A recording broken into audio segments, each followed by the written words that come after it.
ज्ञानामृत सागर। ज्ञानामृत सागर ज्ञान का सागर है।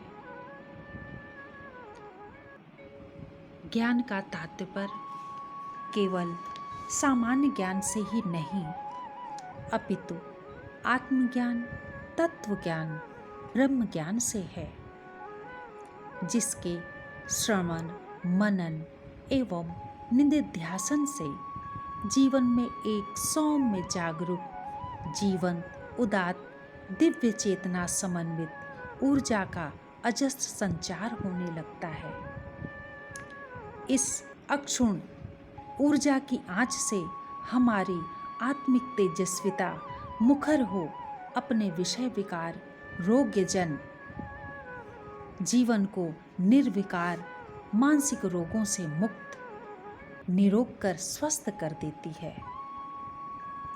हम देह भाव, जीव भाव एवं शरीर भाव से उपराम हो आत्म भाव में रहने लगते हैं और हमारा द्वैत, द्वेष भाव तिरोहित हो जाता है। यह उपलब्धि किसी आत्मज्ञानी, तत्वज्ञानी, ब्रह्मज्ञानी सद्गुरु की सेवा और उसके नियमित सत्संग सेवन से ही प्राप्त की जा सकती है। हमारे आत्मस्वरूप, ब्रह्म स्वरूप, मुक्त स्वरूप, आनंद स्वरूप, परमादरणीय सद्गुरु प्रमिला भगवान हम लोगों को हमारे जीवन की पीड़ाओं, दुखों और विडंबना जनित समस्याओं के निवारण के लिए सत्संग में बुलाया करते थे और सत्संग में जाने से जीवन की सारी समस्याएं, विडंबनाएं उनके ज्ञानमय अमृत वचनों की वर्षा से धुल समाप्त हो जाती थीं। फलतः उन्हीं अनुभूतियों से अनुप्राणित हो निम्न मुक्तक बरपस ही मुखर हो उठा है। नित्य तृप्ति और आप्त कामता तभी सुलभ होगी, सांस सांस के सरगम पर थिरकेगा परमानंद। सब रोगों की एक दवा है, सदा करें सत्संग।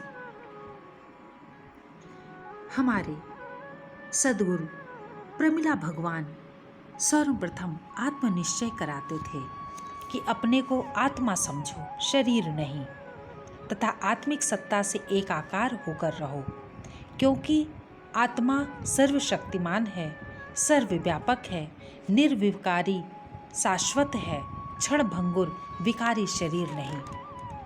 तुम अपने को शरीर मानकर विषय विकारों में फंसा जीवन जीने लगते हो, मुक्त नहीं हो सकते।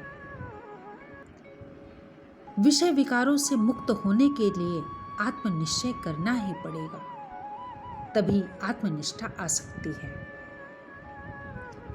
आत्मनिष्ठ ही निर्विकारी हो सकता है, क्योंकि विषय विकारों से उन्मुक्त होने के लिए आत्मनिश्चय करना ही केवल एक औषधि है। अन्यथा विकारी शरीर की ही उपाधि में फंसे रहकर मुक्त एवं मोक्ष का अनुभव नहीं कर सकते, चाहे जितने व्रत, उपवास, तीर्थाटन करें। विषय विकार रोग की औषध एक आत्मा का निश्चय है। विषय विकार रोग की औषध एक आत्मा का निश्चय है। यही अमोघ शक्ति है, अपनी अस्त्र शस्त्र भी यह अक्षय है। ब्रह्माकार वृत्ति सृजन से सभी ताप जग के मिट जाते। सद्गुरु के इस मूल मंत्र को वर्ण करे जो वही अभय है।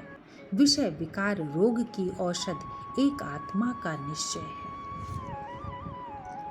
चाहे जितना यज्ञ, हवन, तीर्थाटन, दान, दक्षिणा, स्नान, ध्यान करें, पर ये विषय विकार कभी जाने वाले नहीं रहे। विषय विकार रोगों से उपराम होने पर ही तृप्ति और मुक्ति का अनुभव होता है, क्योंकि तृप्ति ही मुक्ति है, मोह का क्षय ही मोक्ष है।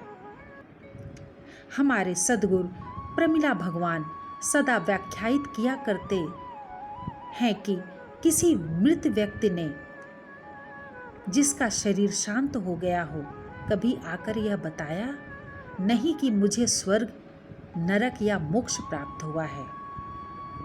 फलतः सारी अनुभूतियां जीवन काल में ही होती हैं। अपने जीवन काल में हम तृप्त हैं तो मुक्त हैं। इस आत्मज्ञान, तत्व ज्ञान एवं ब्रह्म ज्ञान के माध्यम से हमको जीते जी ही तृप्ति, मुक्ति और मोक्ष की अनुभूति हो सकती है। यही आध्यात्मिक ज्ञान है जिसके चरितार्थ होने से, आचरण में आने से शाश्वत आनंद की सृष्टि होने लगती है। हर हाल में खुशहाल रहने लगते हैं। इन्हीं अनुभूतियों से उत्प्रेरित और अनुभूत प्रभाव से प्रभावित हो मुक्तक मुखर हो उठा है। हर समय हंसी, हर समय खुशी, हर समय अमीरी है भैया। हर समय हंसी, हर समय खुशी, हर समय अमीरी है भैया। जब से सद्गुरु का ज्ञान मिला, हर समय फकीरी है भैया। तन मन धन ज्योतिर्मय है, ज्योतिर्मय है भीतर बाहर। है आत्म प्रकाश हुआ जब से, हर जगह जगीरी है भैया। हर समय हंसी, हर समय खुशी, हर समय अमीरी है भैया। इतना ही नहीं, यह आत्मज्ञान, तत्व ज्ञान, ब्रह्म ज्ञान सदैव हर हाल में खुशहाल रखता है। हर हाल में खुशहाल हैं, हमको न कभी मलाल है। गुर ज्ञान धन है मिल गया, हो गए माला माल हैं। हर हाल में खुशहाल है। परिणाम स्वरूप जो तत्वज्ञानी, आत्मज्ञानी एवं ब्रह्म ज्ञानी हैं, वे इस खुशहाली के माल को सबके कल्याणार्थ निष्काम भाव से सदा बांटते फिरते हैं तथा यही शुभ कामनाएं व्यक्त करते हैं। खुश रहें, खुशहाल रहें, आजीवन निहाल रहें। खुश रहें, खुशहाल रहें, आजीवन निहाल रहें। हमें कुछ नहीं चाहिए, आप माला माल रहें। हमें कुछ नहीं चाहिए, आप माला माल रहें। खुश रहें, खुशहाल रहें। यह आत्मज्ञान धन, तत्व ज्ञान धन, ब्रह्म ज्ञान धन कोई चोर डाकू चुरा लूट नहीं सकता।